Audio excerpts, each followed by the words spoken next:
Well, I'm thinking about going to Polson, see how that goes. Not going to record the whole drive. Getting kind of tired of recording entire drives now. It all looks nice. But I'm going to conserve. How do these people like the winters around here, especially living in trailers? It's just incredible how it could be like -50. But I mean, then you got the Indians who did live in tents and mud huts, dealing with that kind of weather. So living in a trailer may not be so bad, thinking on that level. So yeah, the thing about being wild is I think it helps to burn off excess energy and keep the circulation going in good order. The way I'm living is not wild at all. It's so structured and civilized that it really leaves me longing for a more wild approach. But I mean, when there's people around, you really have to control yourself, or they'll call the cops on you all the time. And that's annoying. I'm trying to like find civilized areas where I can act wild, get exercise, do some exercise, and it's been so difficult to balance out civilized areas and also acting wild, or trying to find wild places that are remote. But then, you know, there's aspects of civilization that I have a need for, like access to grocery stores. I can't just walk around carrying a gun, fishing pole, and hunt and fish whatever I want. The wild animals just aren't available. Plus, if I run into one, it's highly regulated anyway. I can't just tear into any animal flesh that I feel like whenever I get hungry. It's so highly regulated. It's tough to deal with. It's tough to balance out being civilized and also being wild, being a savage, civilized savage. Such a difficult balance. I'm really hurting physically. I'm not getting that exercise I'm looking for. There's things that really I need to do different, and I'm still trying to figure out how I can do it. A lot of the problems I have are just the proximity to my car. Like, if I could transport certain exercise equipment further away from my car than I have been, like these 3-foot long sticks,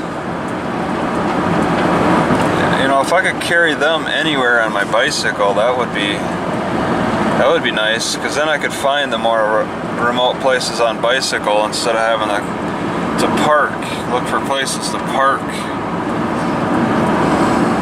It's such a silly game I'm playing that nobody else plays, but I don't want to pay for a gym, and I really can't anyway. Those gyms that oh geez, I almost hit a bird. It's really hard to balance. You know, the most ideal way to balance out my physical fitness ambitions is to have a bigger vehicle, to have a van, and then I could just exercise right inside the van. I would make the room for that, no problem. An RV, I would make the room for that, no problem. But that's a money issue, and I mean that's just how it works. It's a money issue. You need to make money to travel in that style. There's a lot of reference to bitter roots around this area. I think that's something that Lewis and Clark ate, but they were further. Actually, I don't know where they reached. I'd say they're further south, but the river did curve up north quite a ways. This is an interesting abandoned barn. There's just so many old structures of log cabins on that are visible on the side of the highway. I've seen several of these like old looking gray wood structures that are fallen or partially fallen all throughout Montana. I've never seen so many before in like kind of a small area. There's a sign that said watch for bighorn sheep. There are two fences on either side of this highway, so they have to be hopping the fence. I don't see how there are many bighorn living up around these areas. I guess it's possible. There's just so few trees. So few trees. What's the deal? Is that because of deforestation? Or is it something else? Is it the environment that's reduced the trees to just a minimum? The other side,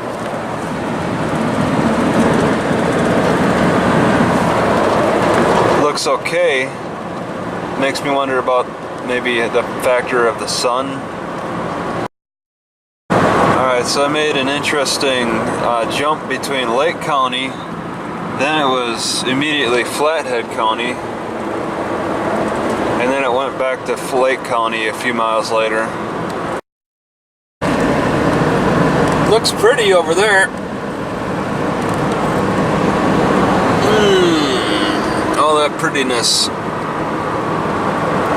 So I gotta get around the mountains. I checked the geography, the topography, and saw that pretty much this road has to wrap around mountains. And there's nowhere it goes up over any. Polson has a museum. I might have marked that. I think I take a right at the lake.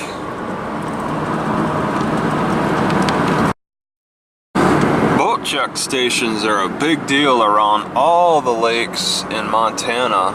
I believe in Idaho too. They actually require it, like by law. Watercraft must stop. Such a big deal around here.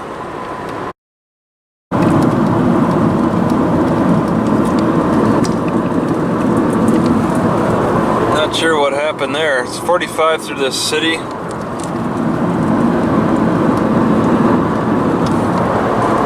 City on the lake, no library. Polson, 15 miles.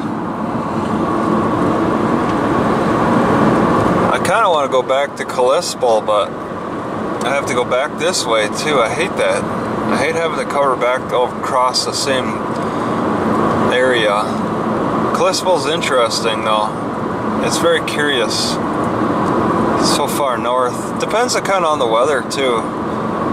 It's still early August, which gives me confidence I can continue north. But about mid-August, late August, I want to make sure that I'm starting in a southern pattern, not northern. Just have to endure some aspects of heat waves heading south just to avoid the winter.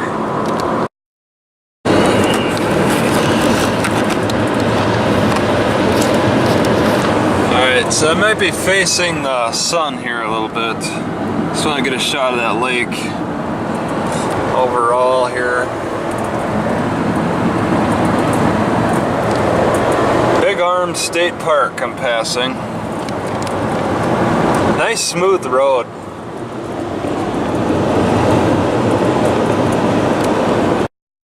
How I feel. I just saw some people water skiing, and it's like, I ask, are there any water skis for 6E feet?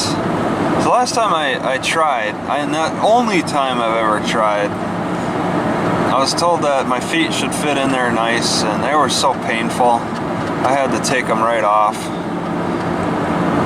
I don't think they make skis for my foot size. I think they need to custom make it. In fact, for regular shoes, I almost have to consider looking at clown shoes. If they have any decent clown shoes, they might fit my feet nice. Finally, a double lane for the slower traffic.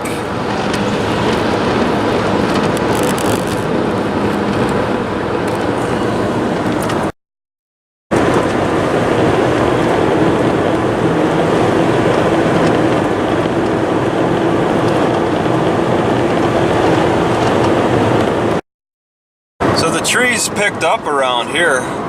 It's interesting why there's such a patch of no trees, and now we're back to a pretty heavily forested area again. What's the difference? What made the difference there? Is it the effects of some kind of a rain shadow? See, the Miracle of America Museum, and that's not far from Walmart. I don't know if that's such a necessary stop. Sounds like something that's going to cost money anyway. Entering Polson, but they're not saying their size. Does it fluctuate so much they don't bother? So surrounded by mountains, just mountains everywhere.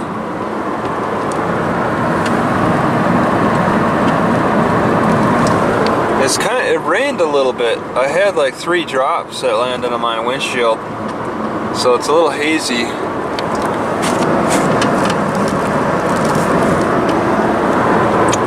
$45, $35.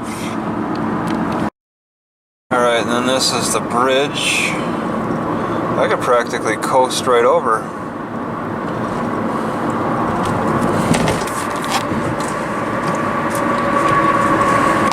I'll be going past the library to Safeway for some breakfast. That's the thing that I really debate is, like, I wanted to exercise back in Hot Springs, but I'm like, I don't have any foods, and this is an hour's drive. It's like I exercise, get hungry, and can't eat for an hour. It's really agonizing to deal with that. But I come here, there's not anywhere to exercise. 25 miles an hour, so I'm at a loss again.